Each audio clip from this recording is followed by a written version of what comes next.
Hey crew, it's Pitt and I am back with some more Esoterica. Today we are diving back into the works of Rudolf Steiner. This is Theosophy. We are reading aloud and discussing as we go along the various topics that are brought to light by the text.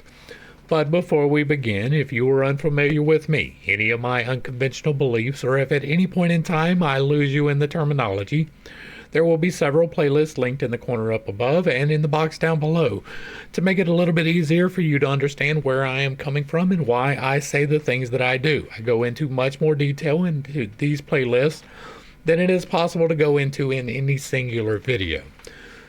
I try to remain clear as we are discussing things, but sometimes I forget, and so it is very handy to have these references available so that you can go back and understand exactly where I am coming from and why I say the things that I do. With that being said, we are going to dive into the next chapter of Theosophy, and it is the Spirit Land. Let's go.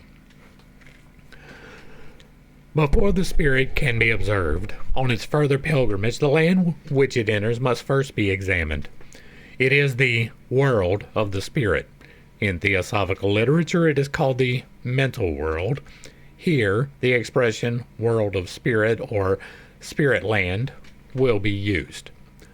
This world is so unlike the physical that all that is said about it will appear fantastic to him who is willing to trust his physical senses only.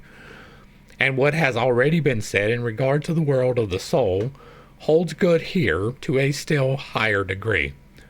That is, that one has to use analogies in order to describe it.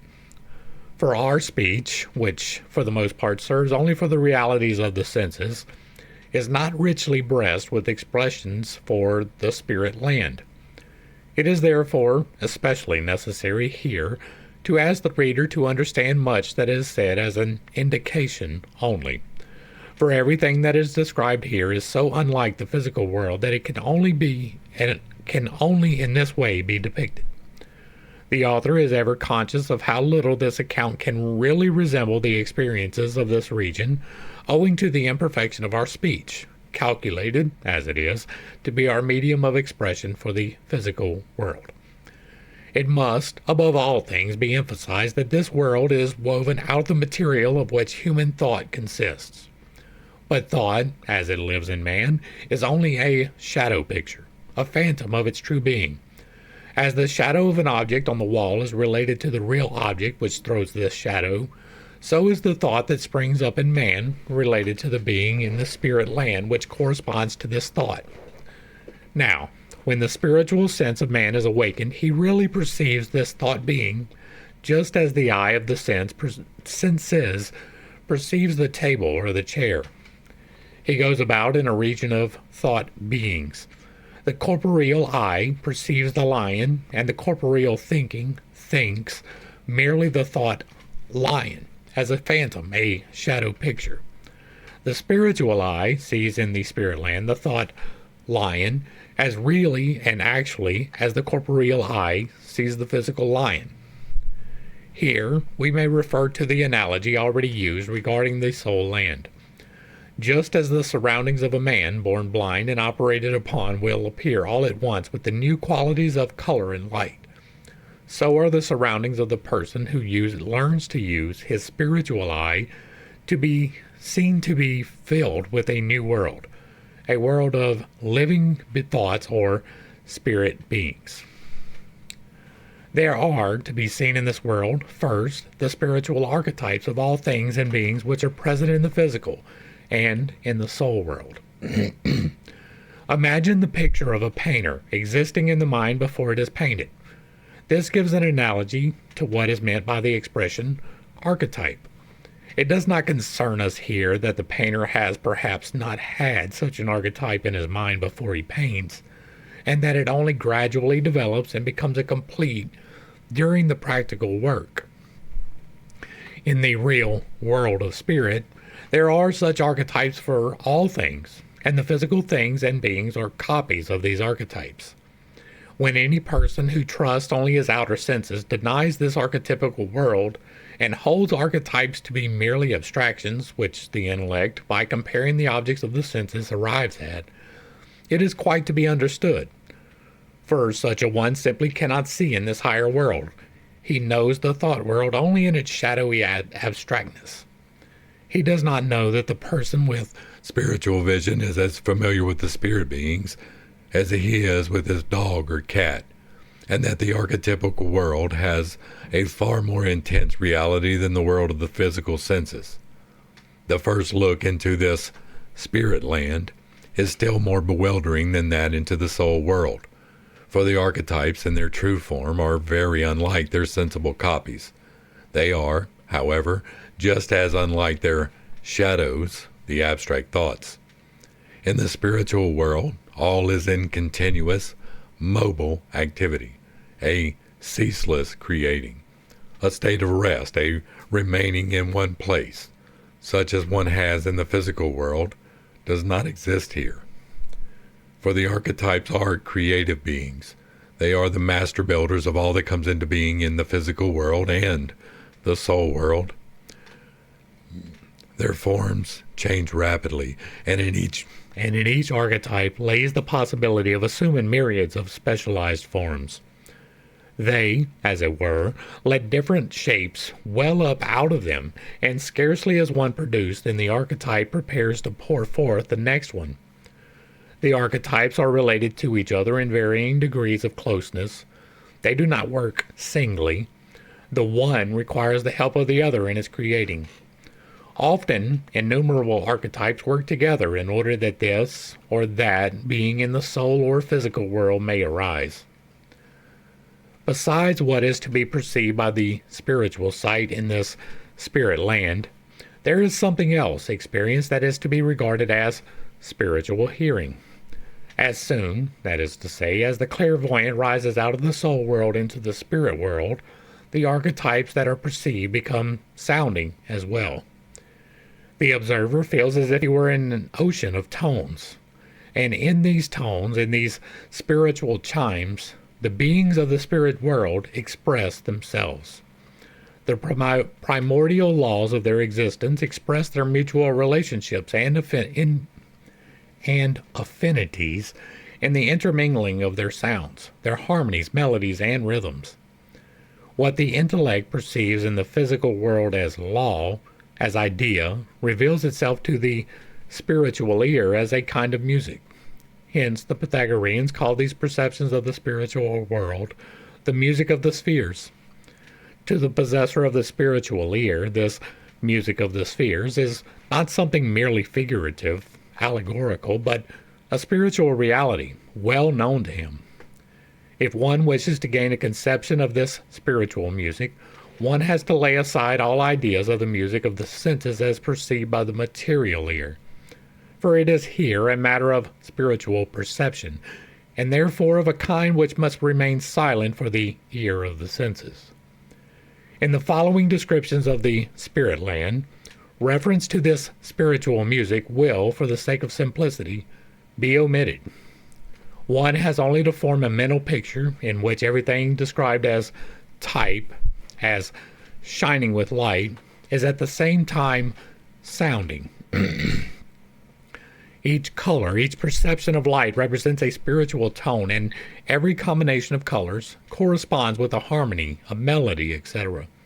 For one must hold clearly in mind that even where the sounding prevails, perception by means of the spiritual eye by no means ceases.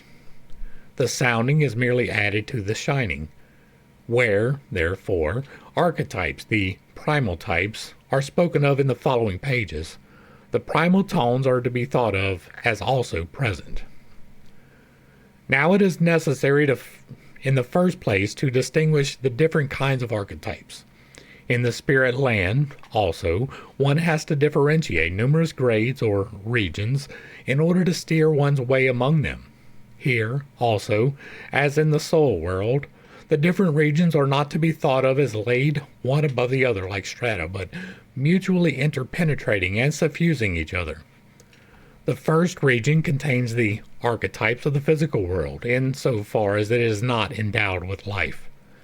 The archetypes of the minerals are to be found here, also those of the plants, but the latter only insofar as they are purely physical. That is, insofar as one does not take into account the life in them. In the same way, one finds here the physical forms of the animals and of human beings. This does not exhaust all that is to be found in this region, but merely illustrates it by the readiest examples. This region forms the basic structure of the spirit land and can be likened to solid land of our physical earth. It forms the continental masses of the spirit land. Its relationship with the physical corporeal world can only be described by means of an illustration.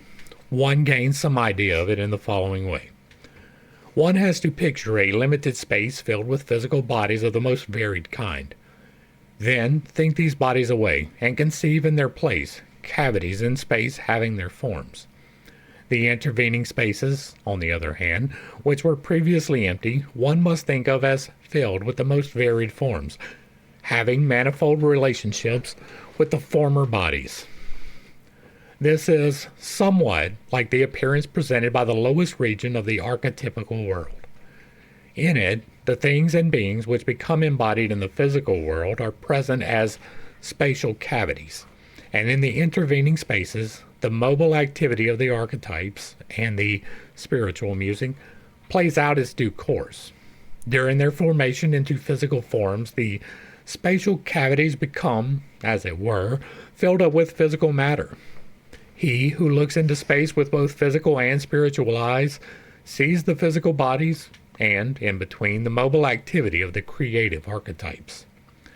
The second region of the spirit land contains the archetypes of life. But this life forms here a perfect unity.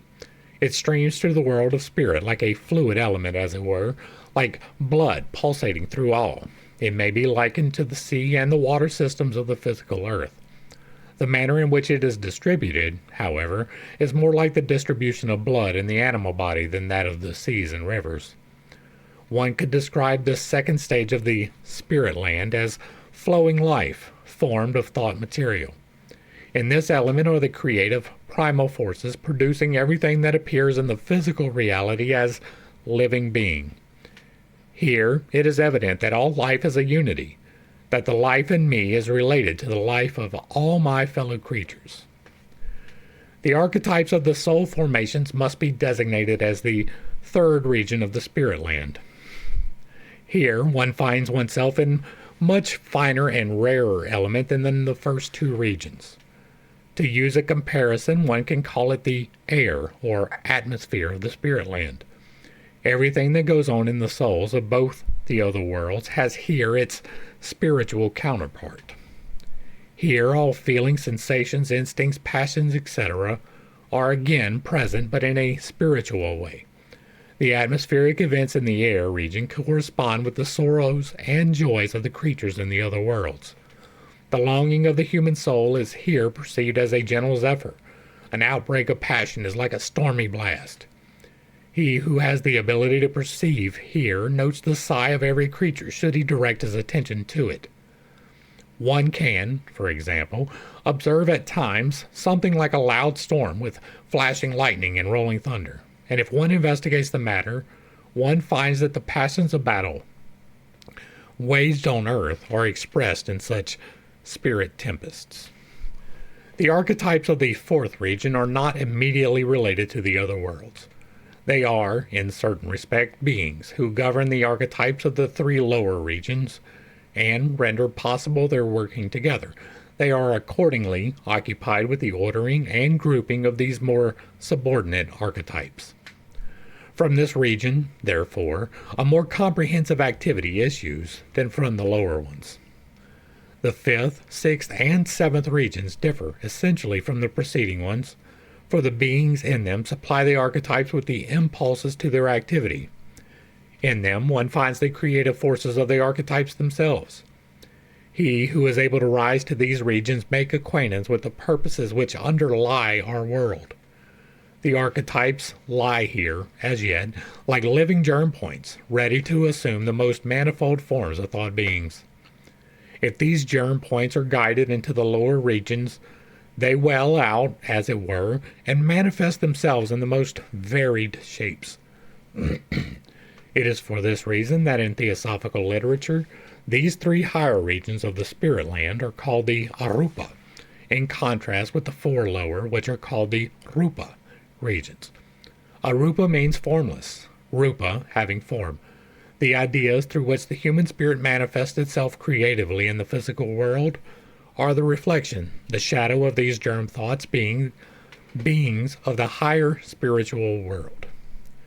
The observer, with the spiritual ear, who rises from the lower regions of the spirit land to these higher ones, becomes aware that sounds and tones are changed into a spiritual language.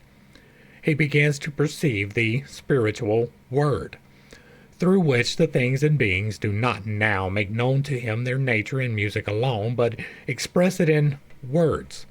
They say to him what one calls in spirit science their eternal name. One must picture to oneself that these germ thought beings are of a composite nature. Out of the element of the thought world, only the germ sheath, as it were, is taken. And this surrounds the true life kernel. With it we have reached the confines of the three worlds, for the kernel has its origin in still higher worlds. When man was described above according to his components, this life kernel of the human being was mentioned, and its components were called life spirit and spirit man. Theosophical literature applies to these names Buddhi and Atma. There are similar life kernels for other beings in the cosmos. They originate in higher worlds and are placed in the three described in order to accomplish their task in them. The human spirit will now be followed on its further pilgrimage through the spirit land, between two embodiments or incarnations. While doing this, the relationships and distinguishing characteristics of this land will once more come clearly into view. Okay, so I did not add a whole lot to that, right? I didn't stop, we didn't talk about it, and there's a reason for that. I have aphantasia. We've talked about it before, and we'll talk about it again, but aphantasia means that I cannot close my eyes and willingly conjure any image whatsoever. The thing that I see is very similar to this. It is a gray, kind of gray. It's white and black separated. They're not blending together, but are separate. That is about all I really see. It is literally just like looking at static on the TV. It's like looking at this shirt. I cannot willingly pull up the image of a blade of grass, a box, a color, or anything at all through my own force of will. My revelatory experience, which I gained through prayer, fasting, and meditation, involved me going to this world. Now, it was not necessarily described or as it is described here. That is an important distinction for me, because what I was pulled into was an experience like I was pulled out of my body and I was given a guided tour of the creation of the universe. I saw things. I was awake. I was fully conscious of the sounds and the things around me, my body and all of those things, but I was separate from them. It was as if it was removed from me. I was guided through the universe. I saw everything create. I saw the interweaving of life. I saw the electromagnetic harmonics of the various chakras. I saw how they affect both me and the things around me. And I saw the interweavings of life. That, in part, is in accordance with this. I heard the sounds. I know what he's talking about with those sounds, and it is the sounds of electromagnetics. We have talked about that in one of the videos. I don't even remember which one, but it is in the Infinite Integration playlist. There is a sound, it's like, that's the sound. If you've ever been in shock, you've probably heard it. It is the same sound that I heard when I was pulled out, when I was not being directly spoken to, and spoken to is kind of a little bit of a misnomer as well, because it was more of a knowing than it was a physical voice. All of that to say that I don't necessarily dismiss this, but I do not have the experience of this. I have only recently, in the last few weeks, been given the ability to use, like, I unlocked my third eye years ago. I have been able to go intentionally into projection of soul.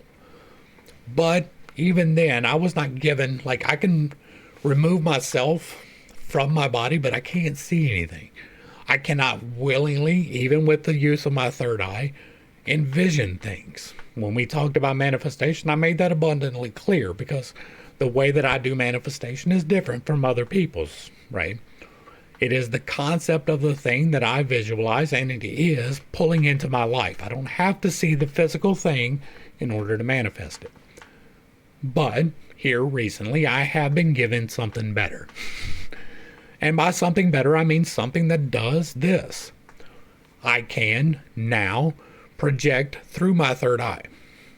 That sounds a little bit wonky if you have not been following along, but here's how the mechanics of that work. Level of responsibility here, more than likely, right? We've talked about that before, but it means that you are responsible for the use of the knowledge that you obtain. If you are not comfortable with that, now is the time to leave.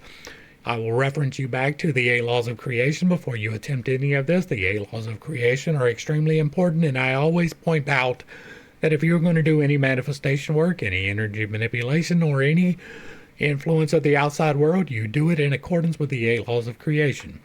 There's a reason I told you that 3 times. I can pull the energy from my base, through the pathway, through my throat, back, and then into the third eye. We've talked about that procedure before, but now I have been shown something different. If, instead of stopping it at the thing, I project it through, right? It becomes like a projector. I guess that's the best way to put it, like a television screen, right? I still have zero control over what shows up on that screen. I cannot intentionally change it in any way, shape, or form whatsoever. But one of the keys was that I have to take the divine and feed it deliberately into the eye. And as such, it becomes like a viewfinder. Y'all remember the viewfinder? Some of you may be old enough, but it's a little thing, and it had a little circular disc, and you place the thing in there, and you could put it up to your eyes, and you would see an image, and you could click the thing, and it would rotate a little bit, and you could see another image, right? It works just like that. What I am doing with my divine is slotting in whatever it is that I am meant to see. And then when I run the energy up and through, and by through, I don't mean to, but I mean through, right? I run the energy all the way through it, and it projects into the space where everybody else sees things, I guess. Stuff. I can see things, but I haven't seen any of this. It has not been anything like this. I am still learning to discern the different subtleties involved. So if I am being shown this, I may not be able to interpret it correctly as of yet. I am still actively working on that. But because of that experience, I don't dismiss it as fast as I might have at some point in time.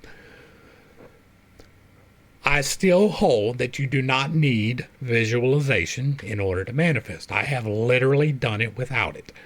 But it does seem to be a tool that is available, and it can be used. The problem being that your interpretation of that is what you are going to put onto that. We talk all of the time about prophecy. This is probably how prophecy works. I'm not claiming to be a prophet. I do not have nearly enough experience for any of that. But it's probably the mechanics by which the process happens. And so I don't have physical control of what I am seeing. I cannot change it whatsoever. Whatever appears is what I see. That process has allowed me to do differently in my life than I have ever been able to do before. All of that was just to talk about what we just talked about. And we're going to do another section right now, and let's go ahead and hit the transition.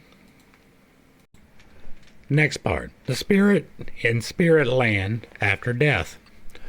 When the human spirit is on its way between 2 incarnations, has passed through this world of souls, Kamaloka, and enters the land of spirits, to remain there until it is right for a new bodily experience. That I believe.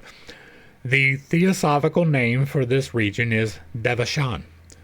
One can only understand the significance of this sojourn in spirit land when able to interpret in the right way the aim and end of the pilgrimage of man during his incarnations. While man is incarnated in the physical body, he works and creates in the physical world, as he works and creates in it as a spiritual being. He imprints on the physical forms, on corporeal materials and forces, that which his spirit thinks out and develops. He has, therefore, as a messenger of the spiritual world, to incorporate the spirit in the corporal world. Sorry, my voice is in a weird spot. I'm on the third hour, and it's going to be a little bit whatever, but only by being embodied can a man work in the world of bodies. He must wrap physical matter around his spirit so that through the body he can act on the other bodies around him, and so that they can act on him. But what acts through this physical corporality of man is the spirit. That is true, right? They finally got that part right. From it flow the purposes, the direction its work is to take in the physical world. Now, as long as the spirit works in the physical body, it cannot, as a spirit, live in its true form. It can, as it were, only shine through the veil of physical existence. For, as a matter of fact, the thought life of man really belongs to the spiritual world. And, as it appears in the physical existence, its true form is veiled. One can also say that the thought life of the physical man is a shadow, a reflection of the true spiritual being to whom it belongs. Thus, during physical life, the spirit, through the physical body as an instrument, interacts with the earthly corporal world. I am going to voice my disagreement here, right? You are not the meat suit. That is true. You are the soul. You work through the spirit in order to do the things of the 5D plane of existence in which we live. That is true. But this incorporation is just as real as the other ones. The intimation here that this world is not a real one, it is every bit as real, at least, as the soul world. Now, the spirit world is God, and so that's a thing, but probably the same is true for that as well. We are not on a prison planet. This is not some punishment of incorporation, but it is a voluntary incorporation, and because it is a voluntary incorporation, it is every bit as vital that you embrace this world as it is to understand those worlds. If you do not incorporate this world into you, the mastery of it, the overcoming of it, the learning of the lessons of it, all of the various things that are associated with being here physically, then you will not achieve enlightenment. You may begin the path to enlightenment, but you will not achieve enlightenment until you can embrace this corporal being in the same manner that you must incorporate the spirit and the soul. So I differ, not greatly, but at least in part, from what is being portrayed here, and so I had to point that out. Now, although it is exactly in action on the physical corporal world that one of the tasks of the spirit of man lies, as long as he is proceeding from incarnation to incarnation, it could not by any means carry out this task as it ought if it led an embodied existence only. That is true. You must embrace all three sections of yourself in order to do the things you need to do. For the purposes and goals of the earthly task are just as little developed and gained within the earthly incarnation as the plan of a house comes into existence on the site on which the laborers work. Just as the plan is worked out in the offices of the architect, so are the aims and purposes of the earthly creative activities worked out and developed in the land of spirits. The spirit of man has always to live again in this land between two incarnations in order to be able to equip himself with what he takes with him on leaving it, and, armed with that, to approach the work in physical life. As the architect, without working with brick and mortar, designs and plans the house in his workroom in accordance with architectural and other rules. So as the architect of human creations, the spirit or higher self, to develop in the spirit land capacities and aims in accordance with the laws of this land, in order to bring them over into the physical world. Only if the human spirit sojourns over and over again in its own region will it be able to bring the spirit, by means of the physical corporal instruments, into the earthly world.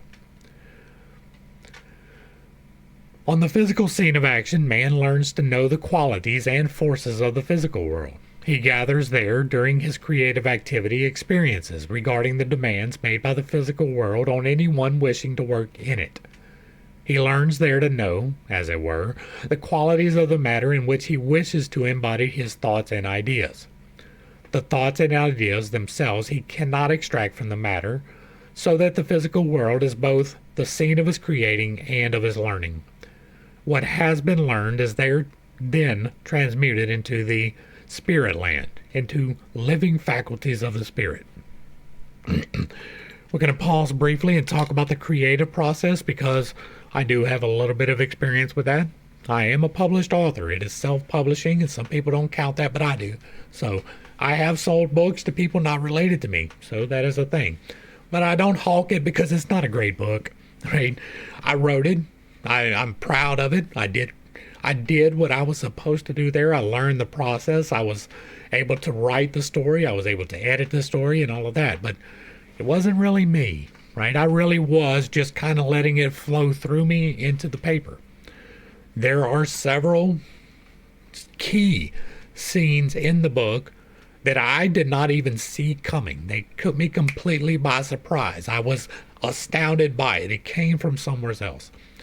Most of the things that we talk about on this channel happened in the exact same way, right? It is not necessarily me expounding my wishes to you. It is more often something coming through me and into the video. In the same way that it came through me and into the paperwork, it is something outside of myself directing the creative efforts here. It doesn't mean it's like a malignant force, right? I don't deal with the entities. Some people do. I don't. I don't trust any of them, so I don't. I'm working on that. I'm not sure I'll ever get there. But the creative process happens regardless. You can't see it, but here on the wall, you can go back. I'm creating a video game. I can envision, that's a weird way of saying it because I don't actually see nothing, but the entirety of this was revealed to me in the same way. It is more of a spirit-led, this idea came from somewhere else through me than anything else. So I am reinforcing what they're talking about here, even though it's not exactly the same terminology. One can carry the above comparison further in order to make the matter clearer. The architect designs the plans of the house. It is carried out. While this goes on, he gains a number of the most varied experiences. All of these experiences enhance his capacities. When he designs his next plan, all these experiences have an influence on it. And this plan, when compared to the first, is seen to be enriched with all that was learned through the first. It is the same with the successive human lives. In the interval between the incarnations, the spirit lives in its own sphere. It can give itself up entirely to the requirements of the spirit life. Freed from the physical corporality, it develops in every direction. And it calls to its aid in this development the fruits of its experiences and former earthly careers. In this way, its attention is always directed to the scene of its earthly tasks. And in this way, it works continually at making the earth, its present field of action, more and more perfect. It works upon itself so as to be able, in each incarnation, to carry out its service during its earthly pilgrimage more and more perfectly. This is, of course, only a general outline of the successive human lives. The reality will never be quite the same, but will only more or less correspond with it. Circumstances may bring it about that a subsequent life of man is much less perfect than a previous one, but taken as a whole, such irregularities equalize themselves in a natural manner during the course of the succession of lives. The development of the spirit in spirit land takes place through the man's throwing himself completely into the life of the different regions of this land. His own life, as it were, dissolves into each region successively. He takes on, for the time being, their characteristics. Through this, they penetrate his being with theirs, in order that his may be able to work, strengthened by theirs, in his earthly life. In the first region of the spirit land, man is surrounded with the spiritual archetypes of the earthly things. During life on earth, he learns to know only the shadows of these archetypes which he grasps in his thoughts. What is merely thought on earth is in this region experienced, lived. Man moves among thoughts, but these thoughts are real beings. What he has perceived with his senses during life on earth acts on him now in its thought form.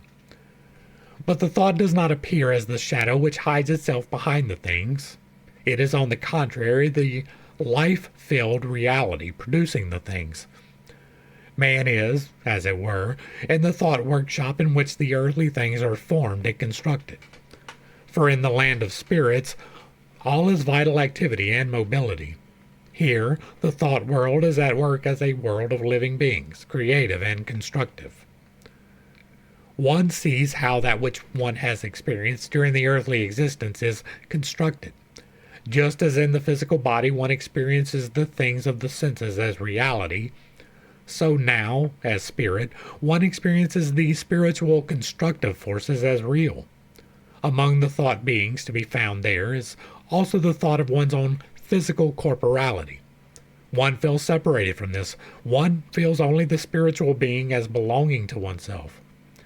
And when we no longer regard the body as physical, but as thought being, there already enters into our view of it its relation to the external world. We learn to look at it as something belonging to the external world, a member of this external world. We consequently no longer separate our own corporality from the rest of the external world as something more nearly related to ourselves. We feel the unity in the whole external world, including our own bodily incarnations. Our own embodiments dissolve here into a unity with the rest of the world. Thus, we here look upon the archetypes of the physical corporal reality as a unity, to which we ourselves belong. We learn, therefore, gradually to know our relationship, our unity with the surrounding world by observation. We learn to say to it, that which is here spread out around thee, thou art that thyself. And that is one of the fundamental thoughts in the ancient Indian Vedanta wisdom. The sage accustoms himself to do, even during his earth life, what others experience after death, namely, to grasp the thought that he himself is related to all things, the thought, thou art that.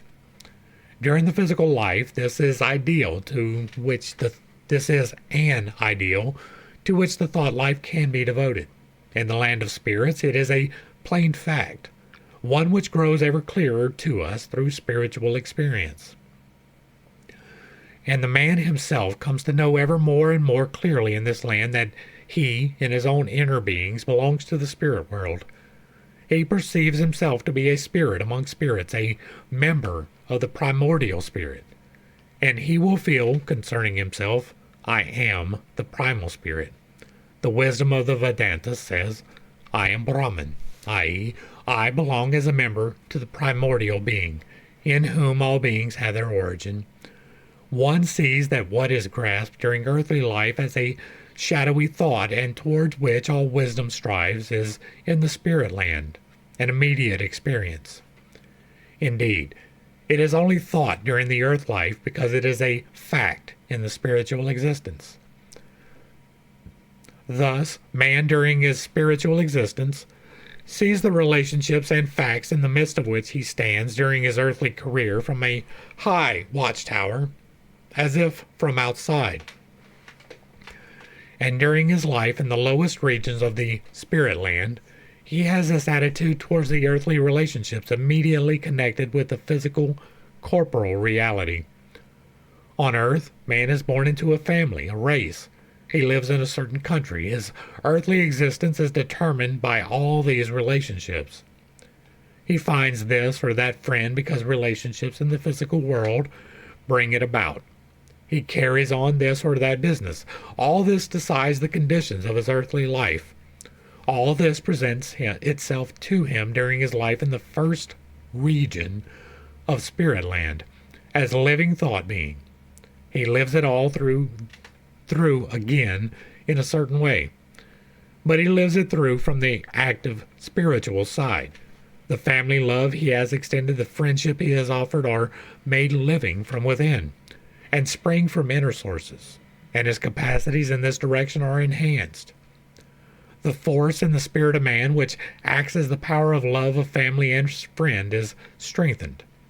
He enters his earthly existence later a more perfect man in these respects. It is to a certain extent the everyday relationship of the earth life which ripen as the fruitage of this lowest region of the spirit land. And those persons whose interests are wholly absorbed by these everyday relationships will feel themselves in affinity with this region for the greater part of their spiritual life between two incarnations. The next region is that in which the common life of the earth world flows as thought being, as the fluid element, so to speak, of the spirit land. So long as we observe the world during physical embodiment, life appears to us to be confined within separate living beings. In spirit land it is loosed from them and, like lifeblood, flows as it were through the whole land. It is there, the living unity which is present in everything. Of this, also, only a reflection appears to us during the earthly life, and this reflection expresses itself in every form of reverence we pay to the whole, to the unity and harmony of the universe. The religious life of man is derived from this reflection. Man becomes sensible of the fact that the significance of existence does not lie in what is transitory and separate. He regards the transitory as similitude, a likeness of the eternal, of a harmonious unity. He looks up to this unity in reverence and worship. He offers up before it religious rites and ceremonies. In spirit land appears not the reflection but the real form, as living thought being. Here, man can really unite himself with the unity that he has reverenced on earth. The fruitage of the religious life and all connected with it appears in this region. Man now learns through spiritual experience to recognize that his individual fate is not to be separated from the community to which he belongs. The capacity to know oneself as a member of the whole develops itself here. Religious natures and such have already during life striven after a pure and noble morality, will draw strength out of this region during a great part of the spiritual life between incarnations, and they will reincarnate with heightened capacities in this direction. That is part of the lessons we talked before about. You're here to learn lessons, and if you don't learn them, you repeat them, and they're a little bit tougher.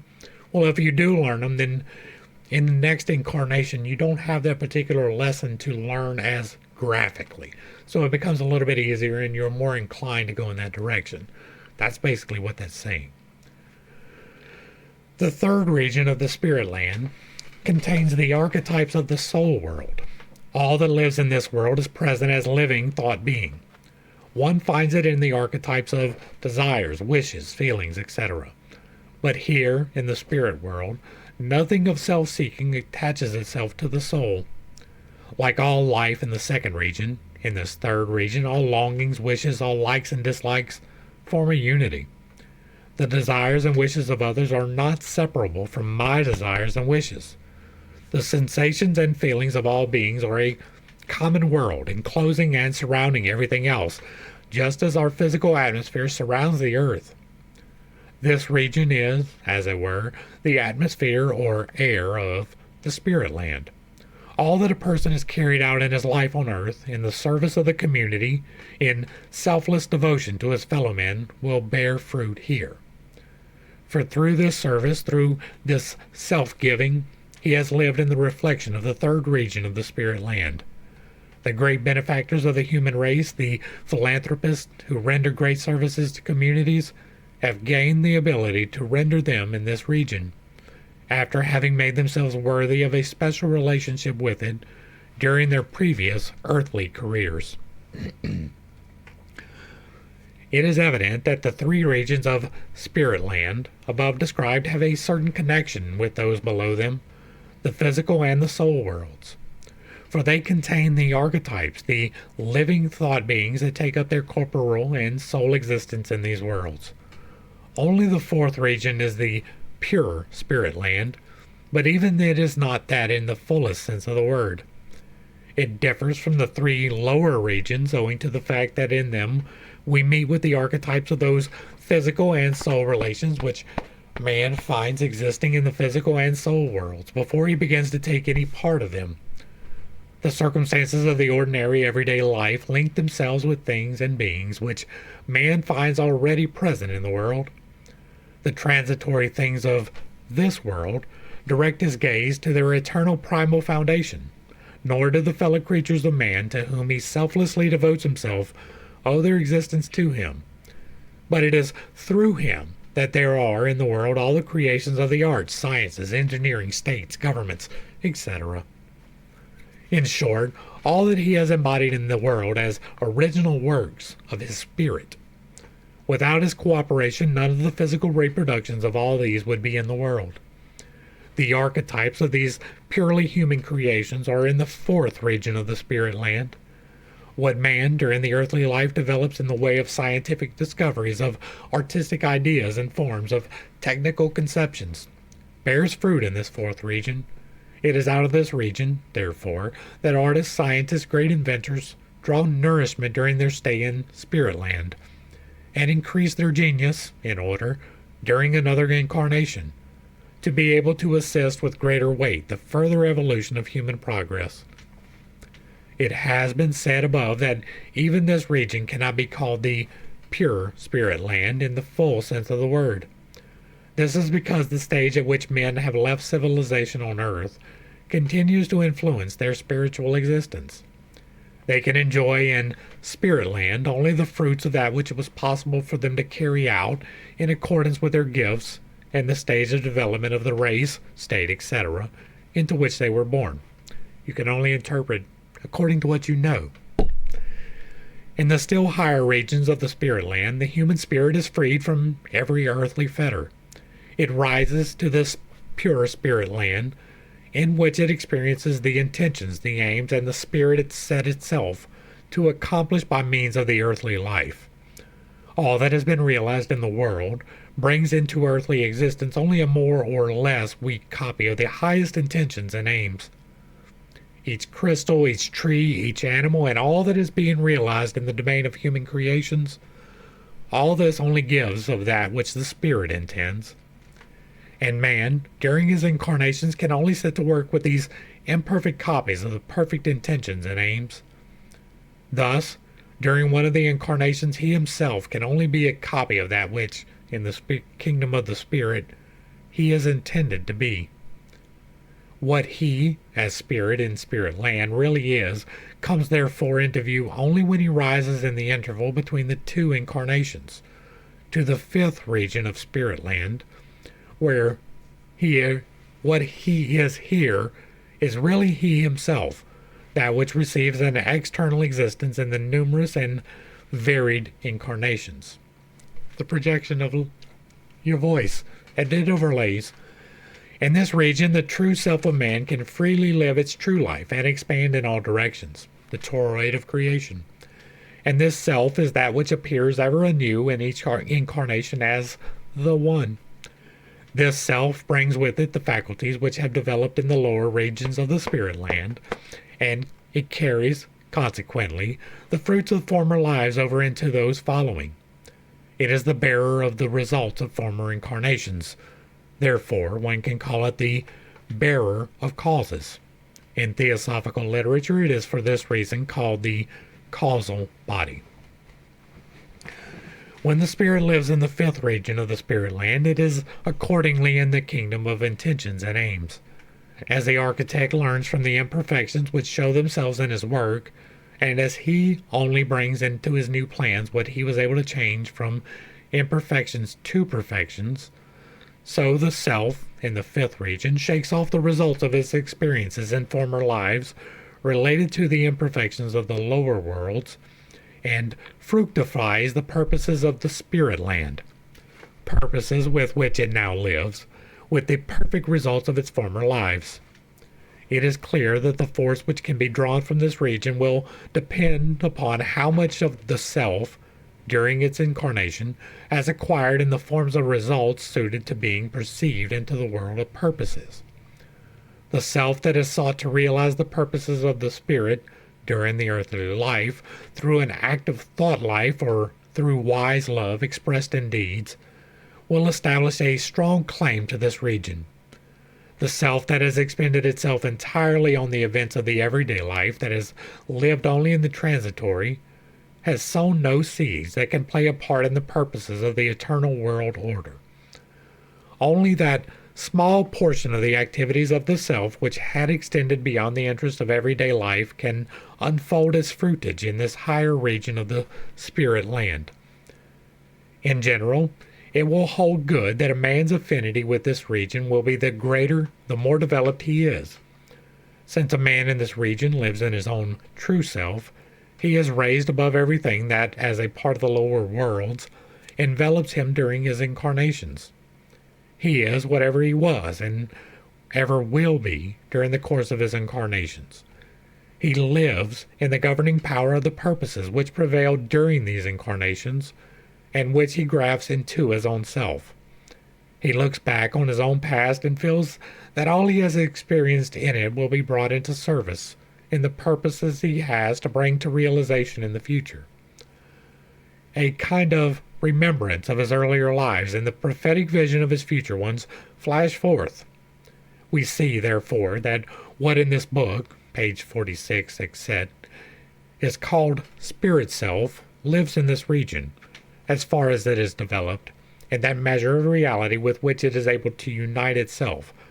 It develops itself still further and prepares itself to make possible in a new incarnation the fulfillment of the spiritual purposes in the region of earthly reality. If this spirit self has evolved so far during a succession of sojourns into spirit land that he can move about quite freely in this land, he will, evermore, seek his true home in it. Life in the spirit will be as familiar to him as life in the physical reality is to the earthly man.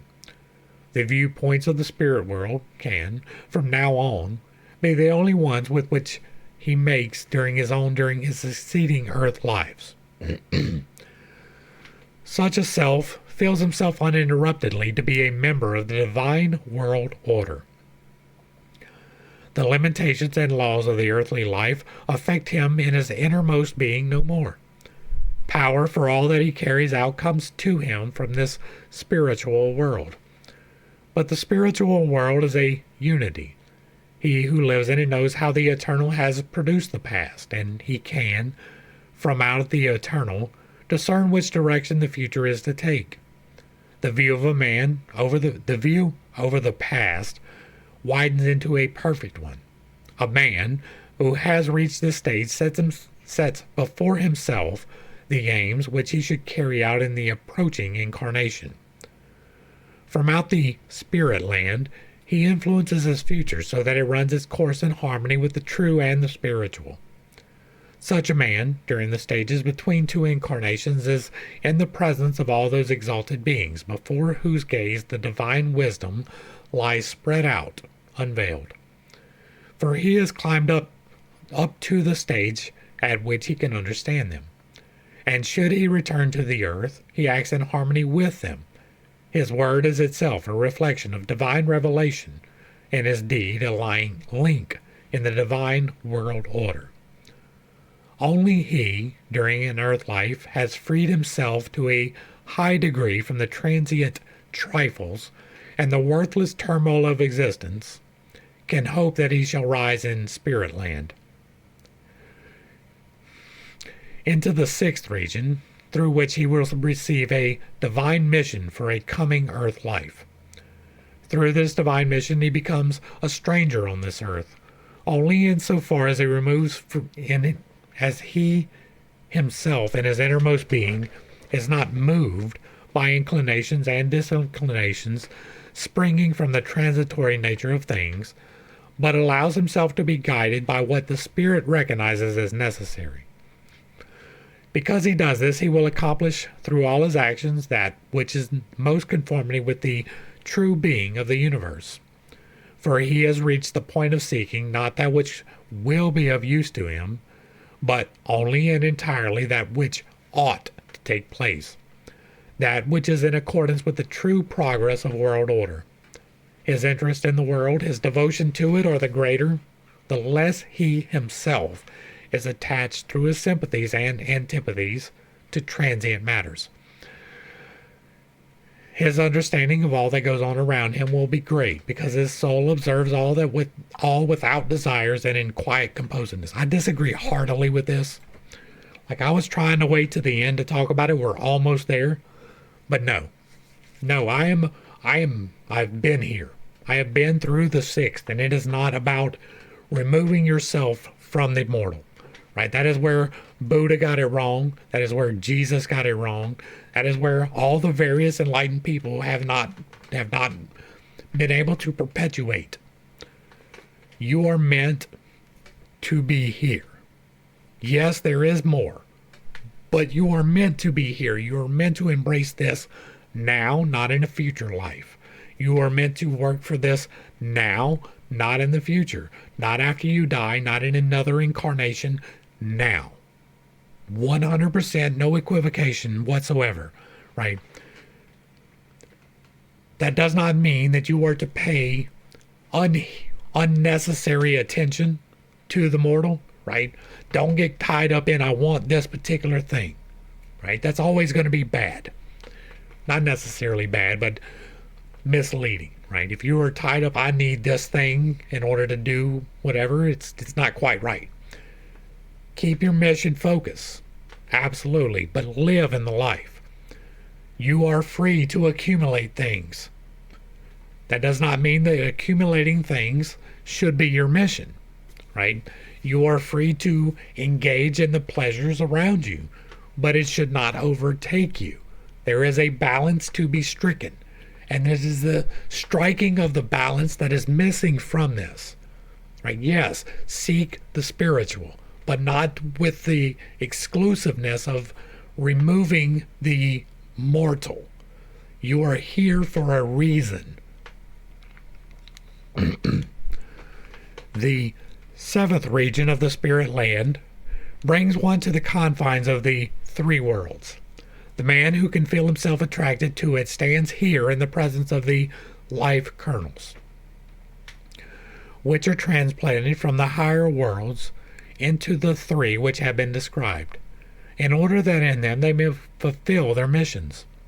When a man, therefore, is on the confines of the three worlds, he recognizes himself in his own life kernel. This implies that for him the problems of these three worlds have been solved.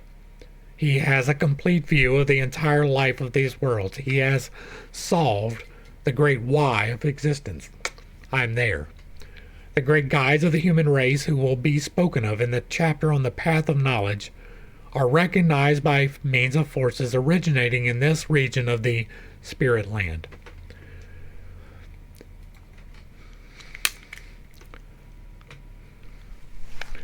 Once again, I did not have too much to add to this. Anything that I needed to say, I did say. Like, I was trying to hold off to the end. I really was. But, like, it was so overwhelming, right? There is a propensity in the spiritual community of which I am a part to look entirely forward to that, right? That is the control system. The control system is to keep you focused on that. Well, you're not supposed to be focused on that. You're supposed to be focused on this. That is a real thing. It should be there. You should be paying attention to it. But that's not the main point of your focus. The main point of your focus should be to recognize how to improve yourself first and foremost. And once you have accomplished at least beginning that, then you should be looking, how can I improve those around me?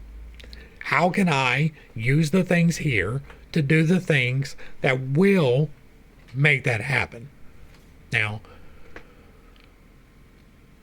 once again, you are not supposed to focus on here to exclusivity, but you're not supposed to focus on there for exclusivity either. It is the balance. It is the merging. It is the understanding that both are equally important. Their division of the spirit world, the soul world, and the physical world, to me, is a little bit not correct, although it can be just different keys, right? I talk about that. I have a key. I have achieved 7, right? I am here. I know the why of existence. I am telling you it here every single day, right? Not every single day. I do take days off, but every time you see my face, that is the goal. All of my reaction videos.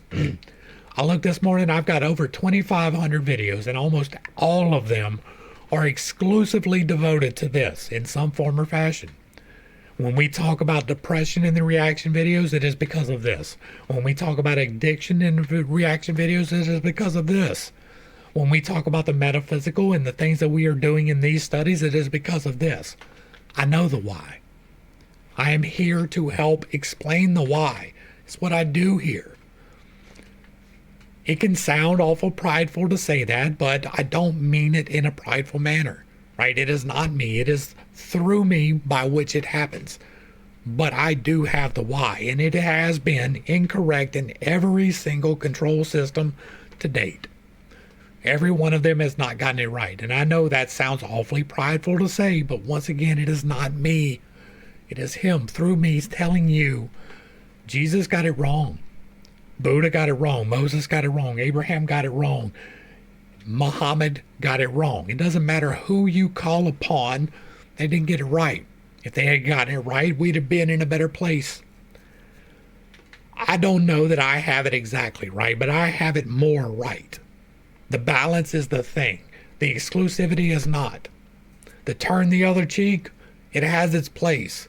But so does the righteous anger, right? Even Jesus did that. Even though he told you to turn his other cheek, he ran people out of the temple with a bullwhip that he braided while he was waiting. He called people out of their name. He said, "Oh, you den of vipers." That is the exact same as saying, "Oh, you son of a bitch." It is the same. He cussed them. He got caught up in the corporality too. That's because it is not about the exclusivity. It is about the incorporation. You are meant to be here. You are meant to change things here, not there. And that's where I'm going to go ahead and wrap this one up. It's a little bit longer than normal, but that's okay. Hopefully I brought a little bit of enlightenment and not too much confusion to a somewhat difficult topic. I differ greatly with several points in this, and I hope I have made that abundantly clear. I am on a path. I'm not ever going to tell you it is the only path, because I don't believe that. God will meet you where you are. I believe that. And because of that, he has given various keys to various peoples. Some people need the key of Jesus to unlock, right? They cannot do it without somebody else making the sacrifice for them. I am not one of those people. I made the sacrifice. I sacrificed my sins to God. I turned my face to the betterment of humanity. Do I fail? Absolutely. Do I try again? Absolutely. Because that is the point of being here. It is to overcome this, but not in a manner of that. In a manner of becoming better here, so that everybody can see the example. To be the light on the hill. That is the goal. That is what I am trying to do. And you can take that as prideful. I don't. If you like what I'm doing over here, let me know down below. Give me a like, share, and a sub. Throw me a comment if you agree or disagree. If it remains respectful, it gets to remain up. And if you really like what I'm doing here, hit me with that super thanks. To the crew, thanks for hanging out. I appreciate every single minute that you are here with me, and I am praying for you every single day. Until next time, I love you. God loves you. You are perfect, whole, and complete, just the way that you are. And this has been Pit's Take. Peace.